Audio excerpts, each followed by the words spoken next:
Okay, Be'ez Hashem Yisbarach, we begin the second Perek of Masechta Nedarim on Daf Yud Gimel Amud Beis.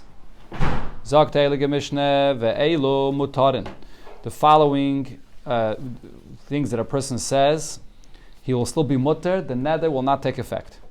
If a person says, Chulin sha'oichalach, what I eat from you is chulin.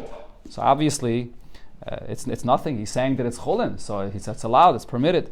The Gemara will explain why the Mishnah is saying this. There's no chiddush in this. Then the Mishnah continues, if you say, kabasa chazer, what I eat from you should be like the meat of a chazer. Or kavedis kachavim, it should be like avedis zara. Ka'oires levuvin, or like these hides of an animal. This is also another form of avedis zara. These hides of an animal, they would take out the inside of the animal, the heart of the animal, and then they would use it to bring it as a carbon for avedis zara. So it's another form of avedis zara, a carbon for avedis zara. Kinevelis a treifis, or he says that this object should be like nevelis and treifis, or kishkatzim or masim, or like creeping, crawling things that are not permitted to eat, and are tummy as well. So before I go weiter, this is the Mishnah where it tells us the rule that when you make a neder only works when you say that this object should be like something else, which is a dava hanodar, which became also through you making that also by a neder. But if you say that an object should be like something else which is already also before, without you, it's also min ha-Torah, so then the neder does not take effect. Okay, now the Ran explains why the Mishnah goes through this entire list. What's the order of the list that the Mishnah gives? And the Ran says that it's basically going from the lowest level of Isser, and it goes to more severe and more severe. Basa chazer is something that's also to eat.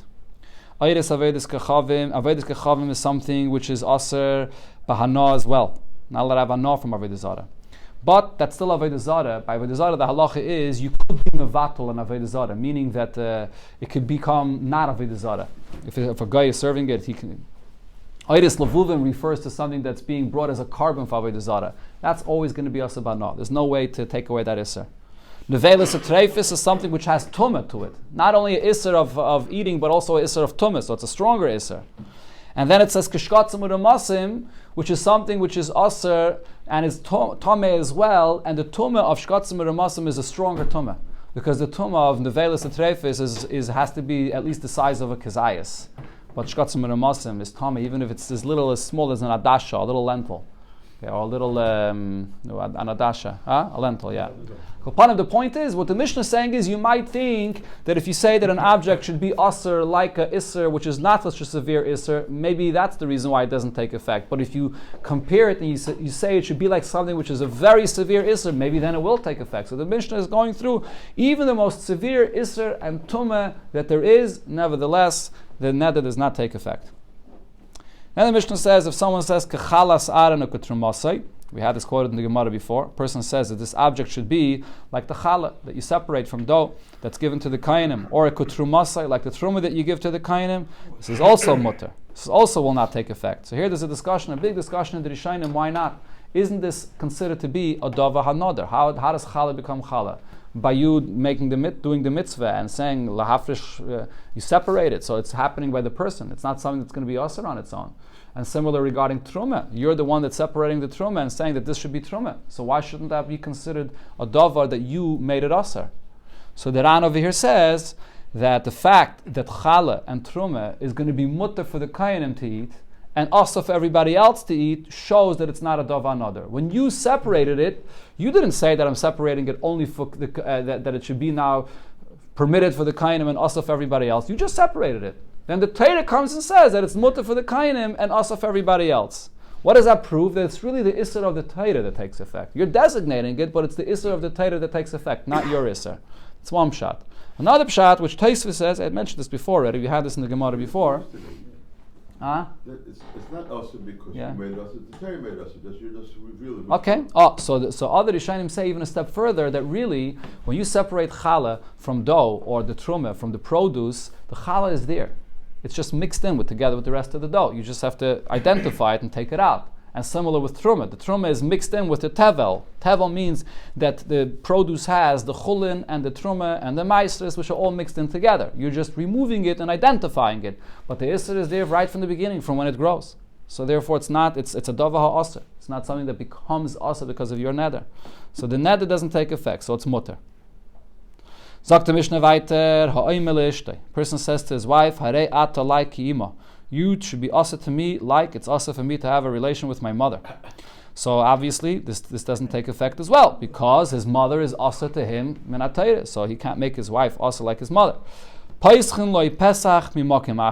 However, in this case, even though the neder really should not take effect, but Chachamim made a takana that we do have to find an opening for this neder, a Pesach, we'll learn later in the Masechta, a Pesach, to show him that he made a certain mistake in the neder, and we have to find it from a different place to make a Pesach for this neder, that this person should not be lightheaded about this. And even though the neder does not take effect, but if in this case you're going to tell him the neder does not take effect, if he makes a similar kind of a neder, and over there it will take effect, he may think that it doesn't take effect either. So we don't want the person to be lightheaded about this. Now, this is only regarding the last case in the Mishnah here, not regarding the previous cases in the Mishnah where a person says that an object should be like something else which is asur. There, we're not concerned about him being lightheaded about this. And there's different pirushim in the Rishonim why that is. The Ran says that regarding this case of a person making this neder with his wife, it's something that could happen more common, relationship between two individuals.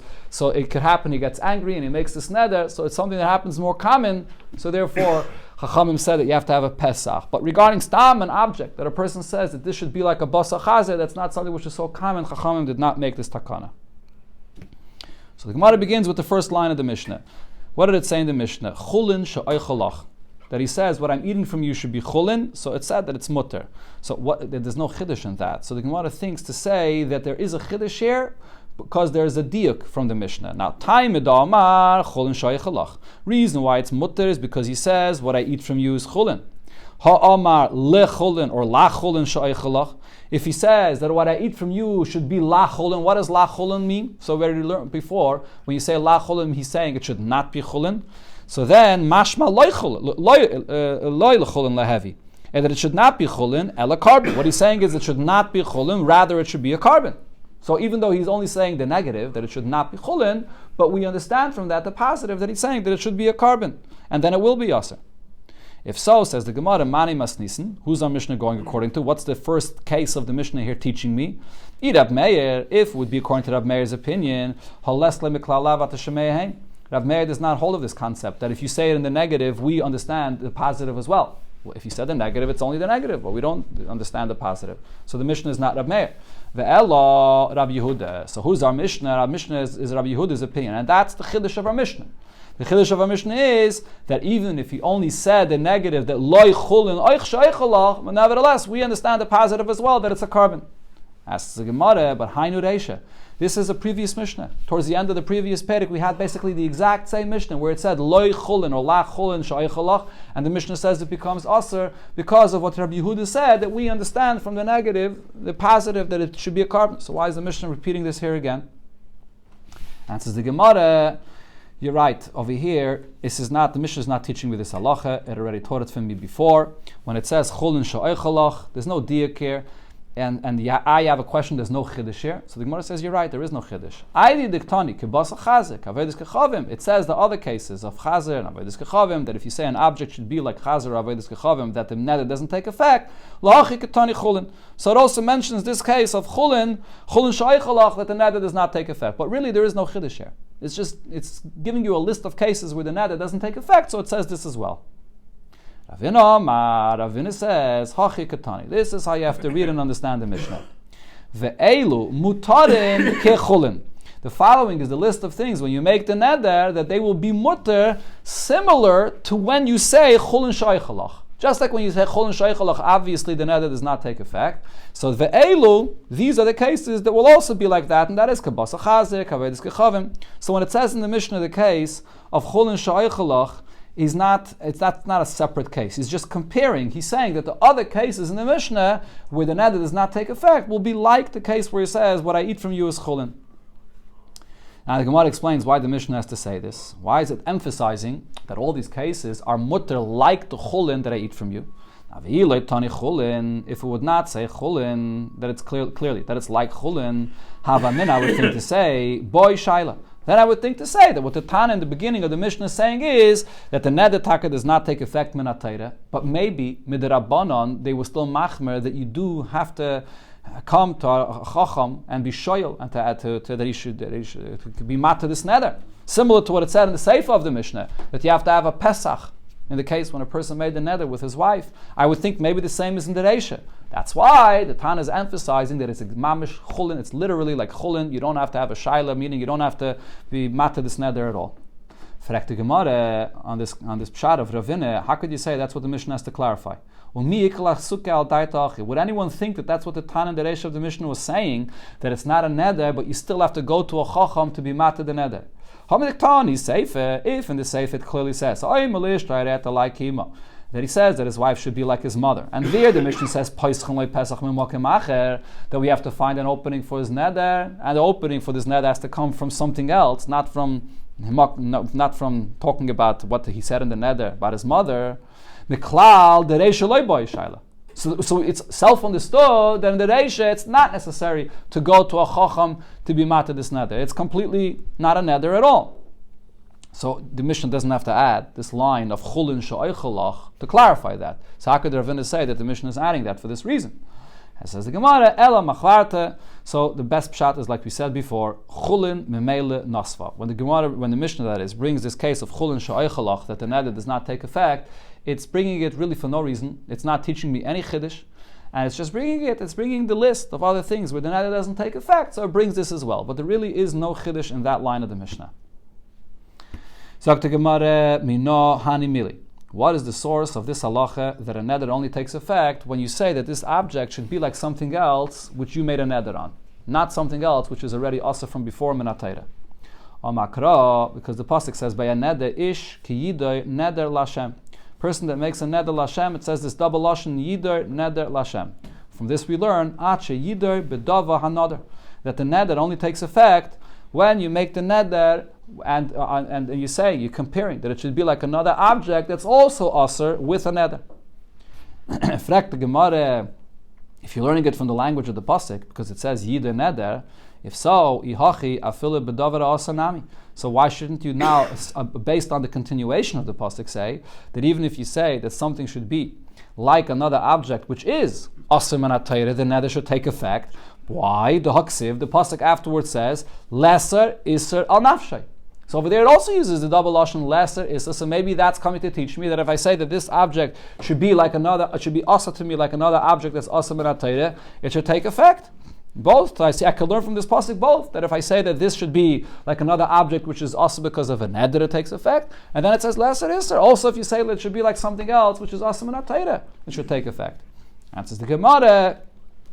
That second part of the pasuk, when it says lesser iser, mibayalei, what I need that for is likidetanya, for the halacha that we learned from the Braisa, and this was quoted before. When it says there, Ezeu isam b'teire chulu, so the Gemara doesn't quote the whole continuation of the Braisa. But what does it say there in the Braisa? If a person says that today I'm going to fast, just like the day of my father's yahrzeit, that I accepted upon myself to fast that day, and the Isser, the neder, will take effect. And that's what this pasuk lesser Isser is coming to teach me. What's the chiddush of that case? What exactly is the unique thing that the pasuk is teaching me about that scenario? So the Ran, there's a few pshatim over here, but the Ran says that the chiddush in that case is when a person says that this object should be like another object which he made aser, you would think that maybe that refers only to another object that he made aser, and it becomes aser for everybody. If it's his object and he said that this should be aser for anybody to have a no, so then you can make a neder based on that object that's aser to everybody. How about in the case where a person says that I'm going to fast on this day, the yahrzeit of my father? So it's not a day that's also for everybody. It's an Isser on that day that's only for him. So yes, it is a day which is also to eat because of his neder, but it's not a neder for everybody. Maybe that's not strong enough of a neder to say that now I can compare and say, just like that day I'm not eating, so too today I'm not going to eat. Maybe it has to be a neder of something which is also to everybody. That's why the pasuk adds lesser Isser, that you could make an Isser by something else that you made a neder, even if it's a neder on something that l'chatchil it's only a Isser for you. Nevertheless, you can bring over the Issa to this. That's the pshat in the Gemara. But now the Ran here adds to the Gemara, Ran takes this a step further, and here there's a very geschmackes fodder, a very important thing that the Ran says to understand the pshat in the Gemara, because you could still ask. So you have this extra pasuk, lesser Israel nafshay. How do you know that it's coming to teach me this point? that you could even make a neder connecting it to another neder that's only asr on you. Maybe that pasuk lasa isser is coming to say that you can make a neder by bringing it from something else which is asr min ha-Torah. You have an option. You have two ways how to learn that drasha. Maybe that's what it's coming to teach me.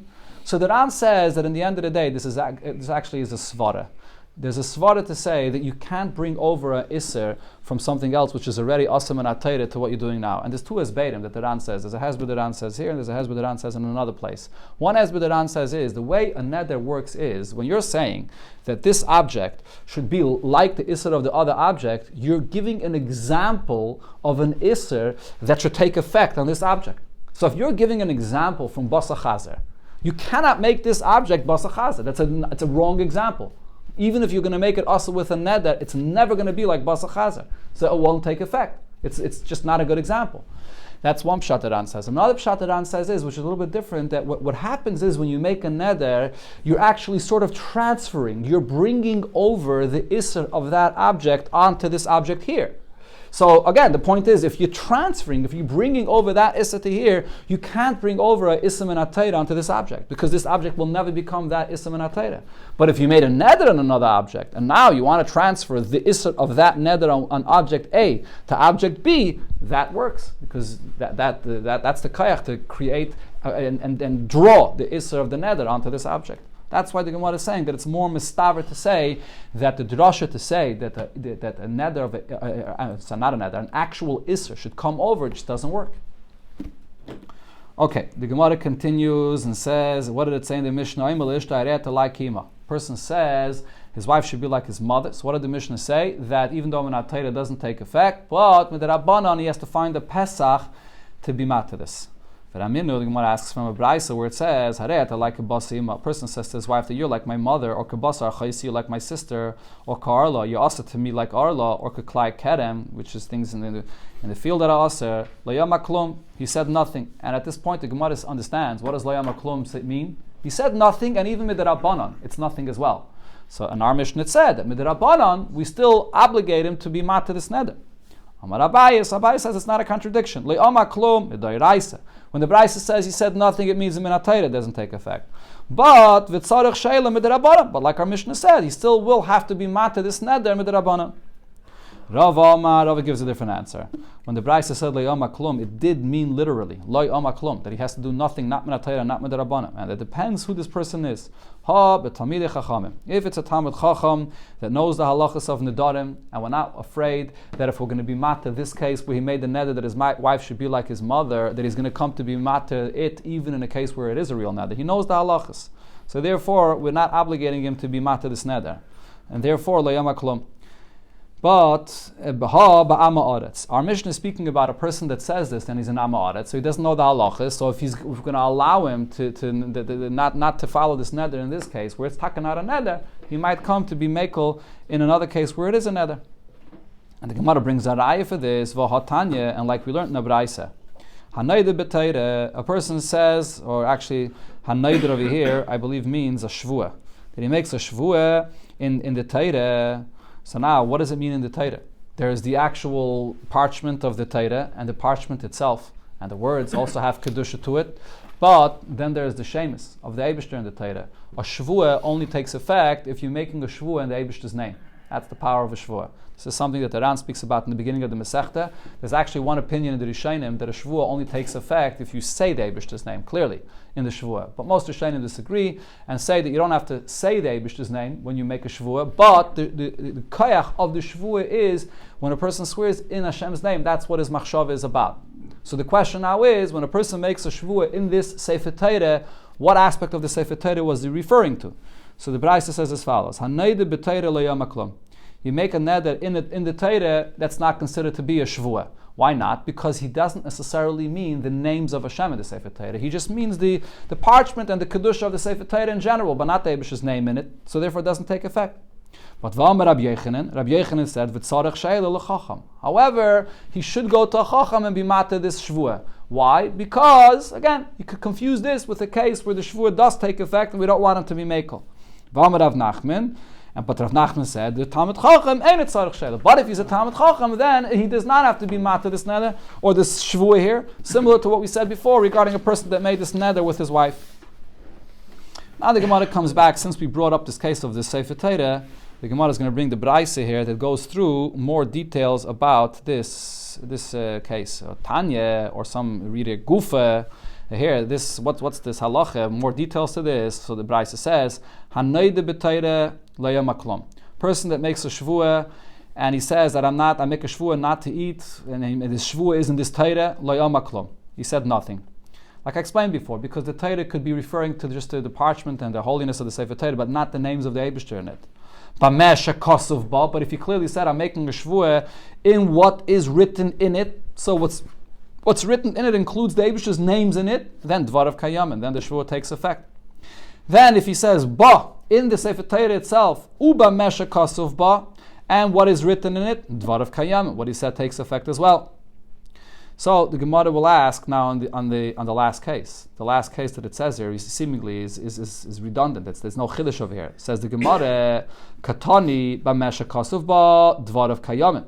You said that if he clearly spells out and says that I'm making this shvuah in what it's written in the Sefer Torah, the Eibish's names that are written in the Sefer Torah, so the shvuah takes effect.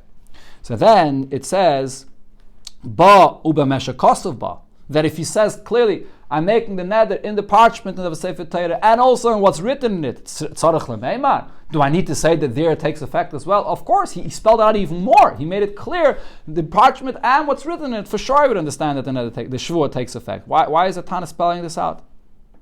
Amar Rav Nachman, so Rav Nachman answers, it depends where the Sefer Torah is. Like Kashi, it's not a question. Ha, the machse oiraisa a'ara. One case is when the Sefer Torah is lying on the ground. That's the literal pshat of the Gemara, which would mean that the Sefer Torah is lying on the ground in a disgraceful manner, in a way that's disrespectful for it. And ha the nakat le biyade.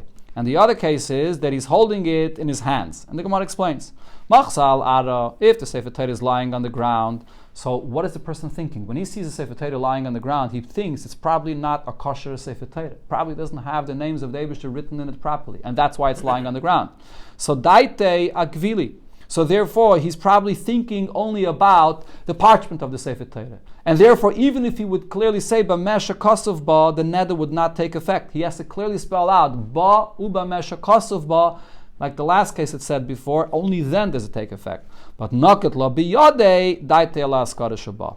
When he's holding it in his hands and he says that he's making a neder and what is written in it, then I say that because he's holding it in his hands, so it's a kosher Sefer Torah and has the kedusha to it, so therefore I say that he makes the neder and the neder, or the shvuah that is, and it goes on the names that are written in the Sefer Torah. This is the pshat that it says here in the Mefarish, and this is the pshat that it says in some Rishonim. But other Rishonim say when it says in the Gemara, machsa iraisa a'ara, it doesn't literally mean that it's lying on the ground. It just means that it's lying somewhere. It's lying on the table, it's lying somewhere, but it's not in his hands. When it's in his hands, because he's holding it in his hands and he's giving it more respect, he's holding it mamish in his hands, so over there's more of a svara to say that when he makes the shvuah, he's making the shvuah in the names of the Eibishter that are in it. But if it's just stam lying on the table, so then he has to be more specific what he's referring to. According to the picture, it's on the ara. On the floor, yeah. Yeah, so it has to, if he says both bahu, mash, kosher, then it is. Yeah, then the nether will take, the shvuah will take effect. It might not be kosher. But if he's spelling it out so clearly, there's no other way to explain what he meant. So then we know that he meant the kedusha of the holy names of the Eibishter. The Gemara says, or I could say the pshat here is the machsa al ara. In both cases, it's lying on the ground, or maybe lying on the table, according to the other pshat. And v'ha malon, what the Braisa is saying is the afagav the machsa al ara, even though it's lying on the ground or on the table, kivin the oma b'mesha kosuf ba mahani. The first point the Braisa says is if he says Bamesha Kasuba, what's written in it, that alone we say that it refers to the names of the Eibishter and the neder takes effect, or the shvuah takes effect, even though he's not holding it in his hands. And then why does the Mishnah or the Braisa have to say the next case when he says clearly Ba Bamesha Kasuba? So the Gemara says V'zu ve'ein tzarech lo mazu ketani. This Braisa is saying the halacha, a bigger chiddush, and then it says the next case, which is a lesser chiddush, and this is sometimes what it says in Mishnahs and Braises. It says a chiddush, and then it says another case, and needless to say that the next case will also take effect. If he clearly spells out ba uba mesha kasav ba, for sure it'll take effect. You have a lot of times in the Mishnah where it speaks in such a way. V'baisem, the final answer the Gemara here gives, kula, the Bach takes out the word mitziase, kula nami denakatla biyade. This whole braisa, both of the cases here, whether he said ba, or he said b'meshakasav ba, or he said ba uba meshakasav ba, it's all talking about he's holding the Sefer Torah in his hands. And this is how you have to understand the last case of the braisa. Kivin the noket le biyadei, because he's holding it in his hands. Even though he said that I'm making a shvur in it, he didn't spell out in what's written in it. It's as if he said badami. So in the last case in the braisa, don't understand that he actually said both. He said ba and he said ba. He only said ba. I'm making a shvur in it. Because he's holding it in his hands, so we see that he's giving it more respect and he's holding it in his hands. So therefore, we say that it's as if he clearly spelled out that a shvuah is in the names of the Eibusha in it, and therefore the shvuah will take effect.